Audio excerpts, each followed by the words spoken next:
Hi guys, welcome back to my channel. Hope you're well and eating good. I've got this awesome meatball marinara recipe.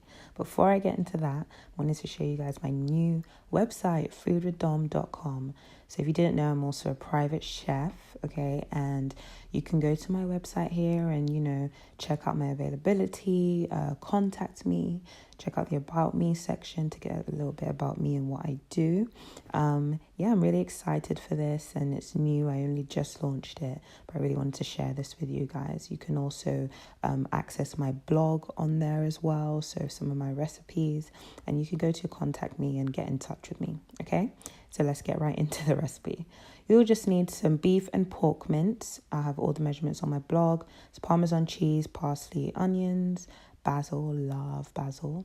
Another onion that I'm going to grate into the meatballs, I'll explain later. Some garlic, an egg, okay, as well as some oregano. You can use any herbs you like here. I just like oregano and basil, keep it simple. Some tomato puree, okay, and passata. I'm using garlic passata, which is just sieved tomatoes with some garlic in it. You can use chopped tomatoes or whatever. Okay, so first things first, we are going to make our own breadcrumbs. Now you can buy breadcrumbs, but I had a stale little loaf here, a bread roll. You can use whatever you have at home. It's really up to you. If you want to buy breadcrumbs, then do that. But I just thought I'd grind up my own.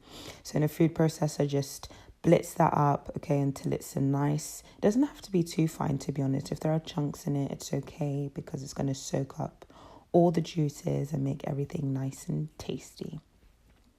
So once that's nice and ground down, like so, then you kind of just want to set that aside, okay? We'll get into making the meatballs.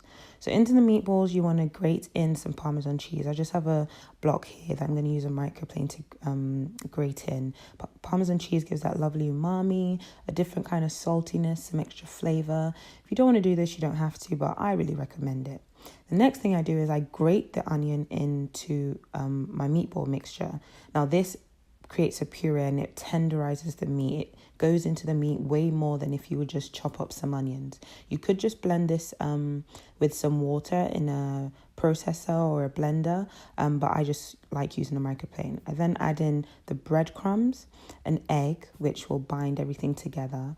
Just make sure you guys go to my blog post. I will have all the information there for you. And then I'm also going to add in some chopped parsley. I love, some fresh herbs in here, so that's my choice. You don't have to do this. Black pepper as well, because we have to season well. Okay, such an awkward position to grind it in. And then garlic powder. I like to use the powder, not the granules, because again, I want everything to dissolve into the meat and for everything to bind together. Some chili flakes to taste, up to you, depending on how spicy or not spicy you like it. And then you want to get your hands. Don't be shy, guys. Get your hands in there and massage everything together. You want to get it nice and combined, but do not overmix, okay? Don't overmix. Just combine everything. And then next thing I do is I also add in some water. So if you're going to blend the onions, you'll just add the water to those onions rather than now. The water makes everything nice and moist, a bit juicier. Remember, there's breadcrumbs in there. So if it feels dry, just add a bit of water. Now, my trick to browning the meatballs is that I do them in the oven on the highest heat. This way I don't have to waste time doing them in a pan. In a pan, I feel like they're more likely to break apart as well. So I just shape them into balls. I like my balls kind of big. So I shape them into big balls and just put them on a baking tray lined with parchment paper. This will help them not stick, and it's pretty simple from there. You can brown them in a pan, but I think this is just as easy, does the same thing, and you get just the same flavor, even quicker. It only takes about 15 minutes to brown. So I drizzle them with a bit of oil. Preferably try to brush them with a pastry brush or something. I do have a pastry brush, I was just being lazy. Or you could just spray them with some oil. So drizzle them with a little bit of olive oil just to help them get that good color in the oven, make sure they don't burn. And then you just want to put these on the highest setting. I put mine at about 220 or 230 in the oven at the top and let them get brown. So while that's happening, you want to start on the sauce. So we're going to get in a large pan or saucepan. You want to add in some olive oil and your onions, okay? Just roughly chop these. They're going to cook down later on anyway. So saute these on medium to high heat, get them sweaty, and season them with salt. Salt will bring out the moisture and help it along the way as well. So yeah, lightly season with some salt and keep sauteing on medium high heat.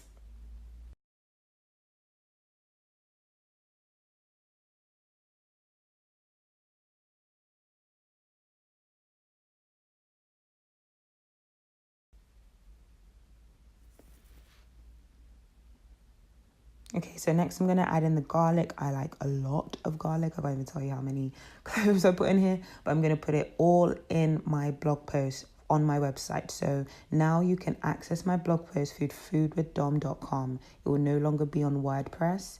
So yeah, I'll have the link to my website down below. And it's very easy to remember, foodwithdom.com.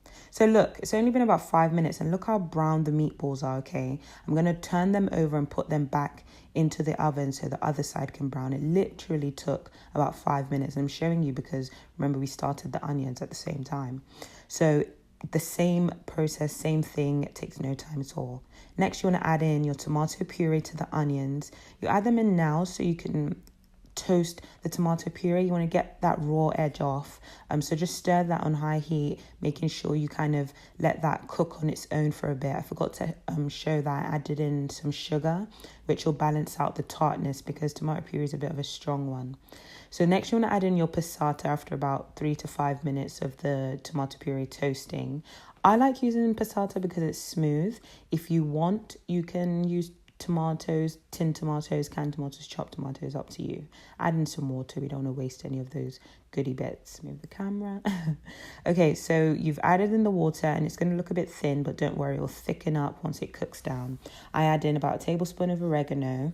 Again, you can use thyme here. You can use mixed herbs, whatever you want. It's really up to you. I just like the simple oregano and some basil. So I rip off some basil. I keep them in whole just to infuse them. And if they do cook down later, I can pick them out. So give that a stir, make sure everything's nice and incorporated. I also added a squeeze of lemon juice that I had in the fridge. You can skip this out, but as it cooks down, it really just brings everything together and the tart becomes sweet and it's amazing. Okay, so next thing you want to do is just let that simmer and then check on your meatballs. Look, and you can see they're all brown, nice and delicious. And it literally took us the same time that it took to make, to begin the sauce. So by the time the sauce is ready for the meatballs would be brown enough already, okay? So I'm just showing you here, I'm just letting it come up to boil and then covering it and let it simmer for 5 minutes. So when it comes up to boil, that's when I put the meatballs in. Just using some tongs, you can use a fork, you can just scrape them in. Trying to be a bit gentle with them because they are delicate. They're not cooked through, they're just brown on the outside and it's to give them some nice color. You don't want gray meatballs. So I would suggest browning them in some type of way. You don't have to do my oven method, but I think it's the best way, personally. So put your meatballs in, make sure they're nice and submerged in the sauce. If there's not enough sauce, just put a little bit of water. It will cook down, okay? And you just want to give it a gentle stir. And oh my God, guys, it just smells like amazing Italy, just greatness, okay? Just great. I just give mine a little stir, make sure everything's nice and covered, and then let it simmer for about 25 to 30 minutes. Longer is better, however patient you can be, but really that's all there is to it, okay? You just want to put a lid on it, okay, and then let that do its thing. Forget about it, don't do anything, just leave it alone. Okay, I'm going to enjoy mine with Prozzi's protein pasta, okay? It's got less carbs, high protein, really good for you. I'll have a link down below where you can buy that. And guys, that's pretty much all there is to it. There you go. I'll have all the info on my website. Please check it out. Thumbs up. Bye, guys.